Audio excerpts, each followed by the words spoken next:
I'm Jenny, and I also left MAGA. Hey everybody, Rich here coming to you at Leaving MAGA at leavingmaga.org with the Midas Touch Network. Good to be back with all of you. I'm happy to report that Leaving MAGA has never been busier. And shameless book plug, we just had our memoir come out. It's entitled One Betrayal Too Many, Why I Left MAGA. And I've got a very, very special guest with us here today for our new video testimonial. Let me bring her in. We are joined by someone who does not need an introduction, Miss Jennie Gage from Arizona. She has her own YouTube channel, Life Take Two, and she is here with us today to talk about her story. Jennie, first off, thank you so much for being with us. Thank you.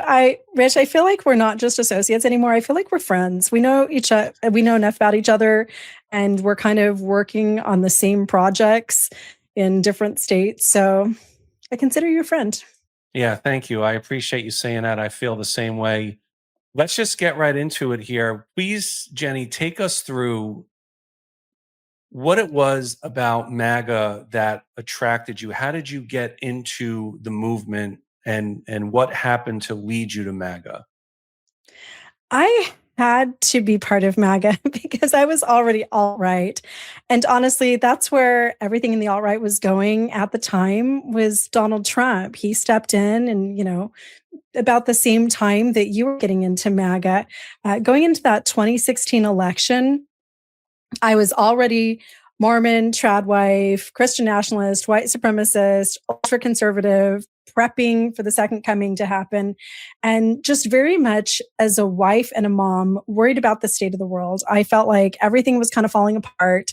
And I say this now, I know that some of the things that I say can land kind of hard on people who've never been MAGA before, but I feel like it's just important to dialogue about this.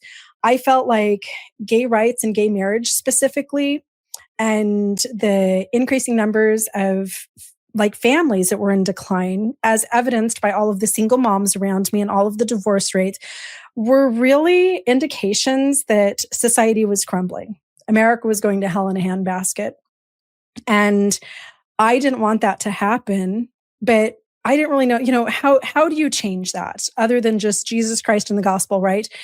I didn't see a political leader, not even Mitt Romney. And that's funny as a Mormon girl that I wasn't that enthused by Mitt Romney until Donald Trump came along. So coming into that 2016 campaign, to me, he was the guy who was going to completely change America, get us back to our old-fashioned ways of friends, family, faith, all that stuff. I don't know why, but I can still remember the day that I really fell in love with Donald Trump, what he was doing, and felt like I'm part of MAGA. I'm part of this movement before the word MAGA ever came along.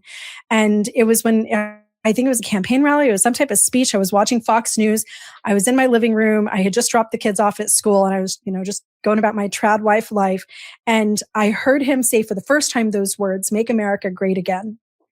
And I literally started to cry because I knew that what he was promising aligned with exactly what I wanted, a return to those old-fashioned American values.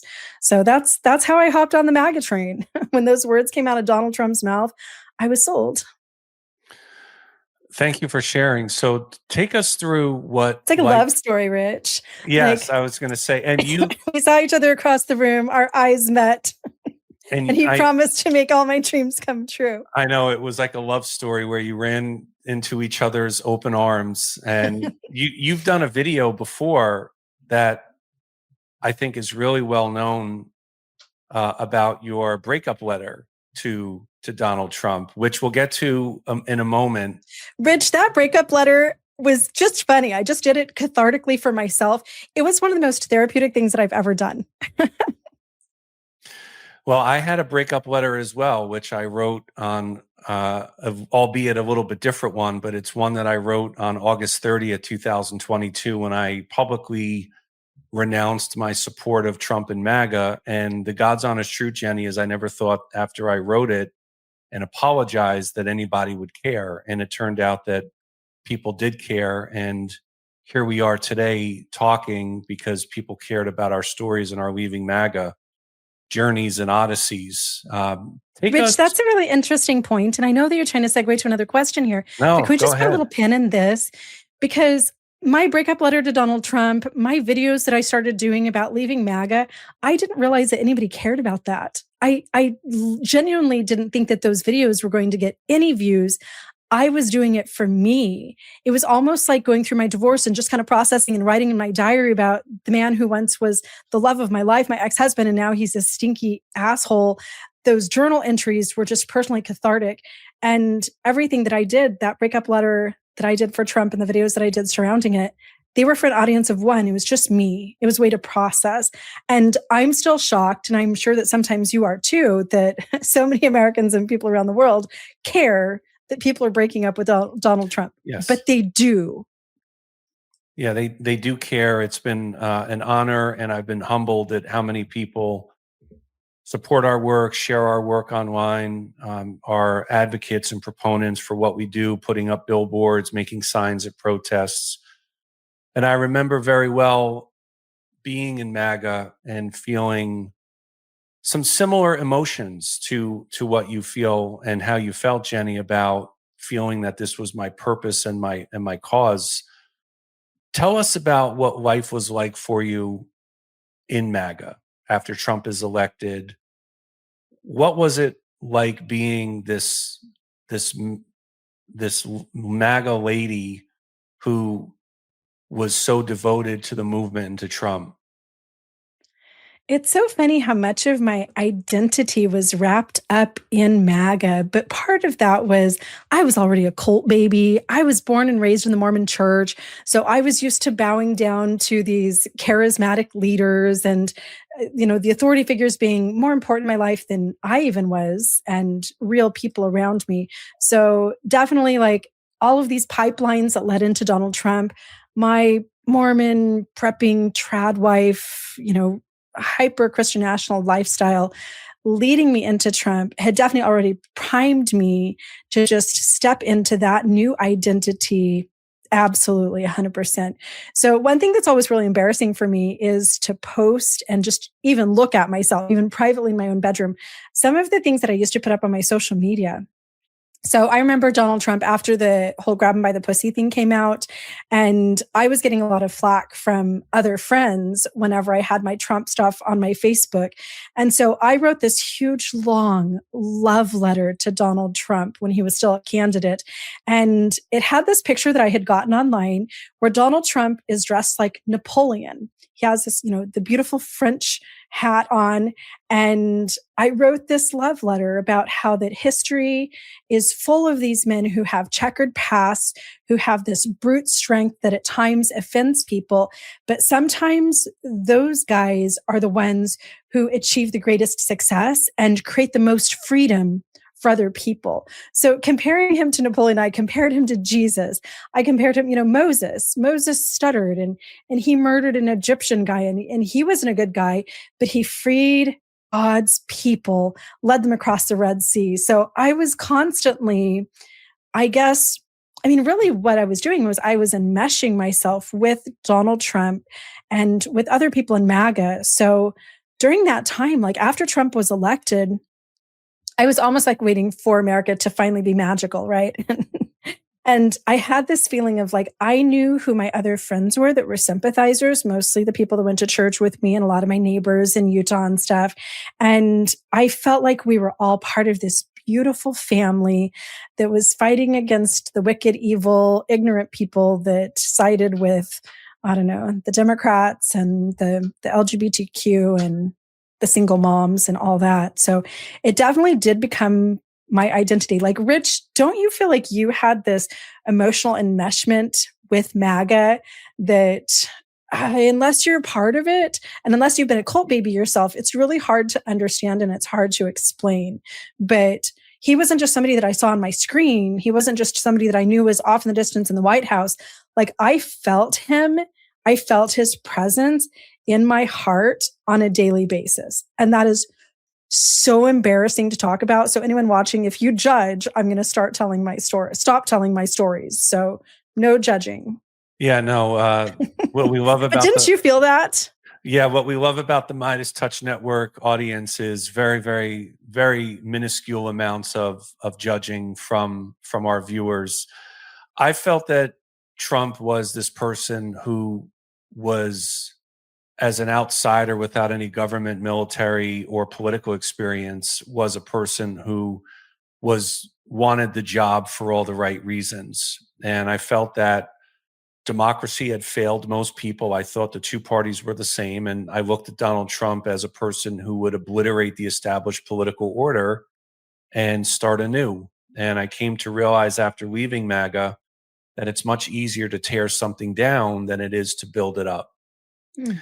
But whenever Trump was attacked by the press or by Democrats or liberals or anti-Trump Republicans or never Trumpers, it was like an attack on us.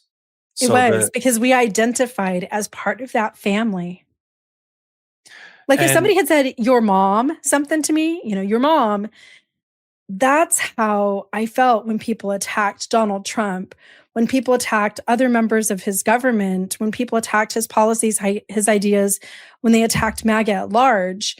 It was always a your mom type of moment for me. And I always came out swinging. Like, you did not just say that about my mama, Well, I think the community aspect of this is something that people who are not in MAGA, who look at this movement and think, why are so many people still devoted to it? The communal aspect of it, the second family, I had a second family with my MAGA compatriots. And because of my activism, as embarrassed as I am to admit this, sometimes that second family took precedence over my own blood family. And I neglected my duties at times as a husband and as a parent because of my MAGA second family. And walking away from MAGA, which we'll get to your part of this story in a moment, leaving that second family behind was one of the reasons it was so excruciatingly difficult to leave, Mhm. because I knew that I was walking away from a community, from a movement that had shaped my identity and my being and my personhood. So take us, Jennie, through your reasons. What were some of the reasons that eventually led you to feel like there was one lie, one betrayal too many that brought you to leave MAGA? For me, I have a different exit story than a lot of people who are leaving MAGA because I started with the foundational cults in my life. First, I left the Mormon church, and that was 2018, October of 2018. And one of the core doctrines of MAGA was similar to the core doctrines of the Mormon church, and that's that LGBTQ is evil. So, sitting in church one Sunday, there was a lesson that was entitled The Evils of Homosexuality. And 10 minutes into that lesson, I just couldn't take it anymore. And what's ironic about that is that my whole entire life, 44 years up until that point, I had also hated on gay people liberally. I knew that they were evil, and I know that you and I have talked about this before. And if you go to leavingmaga.org and look up my story, then you can read a little bit about this. I had inadvertently, through no choice of my own, been forced to be friends with 3 lesbian couples through my Mormon multi-level marketing business that I was running as a little trad wife. And somebody signed up these lesbians and they started coming to my house all the time, these different couples. And it was the first time in my life that I had really come face to face with people that were supposed to be the most evil thing in the face of the planet. Inside of my bubble, I was really kept away from the others, right? And as I became friends with these people, I realized that these lesbians were the nicest. They had the best families. They had the most high functioning relationships of anyone else. Like all of my Mormon friends, their marriages were well, not all of them, but there are a lot of disastrous relationships. And these lesbians were so kind and so accepting of me personally in ways that nobody else in my alt-right, ultra-conservative community ever had been. So I didn't leave right then. It was several years later then that I'm sitting in church that Sunday and this lesson on the evils of homosexuality. And I walked out, resigned from the Mormon church. By the end of the week, 44 years, 5 generations, 7 generations on the other side of the family. And it ended with me. And then, so that was 2018. And I've spent then the past 7 years deconstructing everything, like religion in general and capitalism, gender roles, because I believed deeply that men and women were different, and I was supposed to be submissive, and I needed a protective provider to keep me alive, right? And so as I've deconstructed all of those things, about 2.5 years ago, I had transformed dramatically as a person. And all of those pipelines that initially had led me into magism, Rich, we got to start using that. I don't know if anyone's using magism. That was just an oopsie doodle, but I like it. All of those pipelines that had led me to Donald Trump to begin with, I had deconstructed them and thrown them in the dump. So going into the election as a very different person, kind of the pre-campaign stuff leading up to how we ended up with President Trump today, I started, I was still MAGA. Like, I've let all of that stuff go, but I still love Donald Trump. He's still the best option for our country. So I started turning on my Fox News as a now feminist, as a now ex-Mormon atheist person who loves gay people and loves immigrants. And most of my friends now are brown. I'm the minority in my friends group, and started just listening to the pre-campaign stuff. And I could no longer tolerate a word out of his mouth, couldn't tolerate JD Vance. And more than anything, what it was that hit me during some of that pre-campaign stuff was just the hatred, the divisiveness. Like, when you really sit back after leaving MAGA and listen to how much them versus us comes out of MAGA, it's stunning. Like, everybody, the eating the dogs and the cats, some of the stuff around immigrants, some of the stuff around women, as we were leading up to the election. So one day I whipped out my laptop, and again, now I've deconstructed Christianity, Mormonism, capitalism, gender roles, all this stuff, right? Marriage, everything. I already feel like everything's been torn to the ground brick by brick, but it's like I really have to look at my political party affiliation, because that is still a core identifying issue about me, Jennie Gage. So who am I? Am I Republican? Am I Democrat? Am I independent? Do I just need to move to Ireland or Mexico or something? And I got out a little notepad. I grabbed one of my notepads and I went through like the actual policies that Republicans have voted for in the past decade, Democrats, what the party stands for and what MAGA in particular stands for. And when I got done, I had checked all these boxes and I was like, oh shit, I'm a Democrat.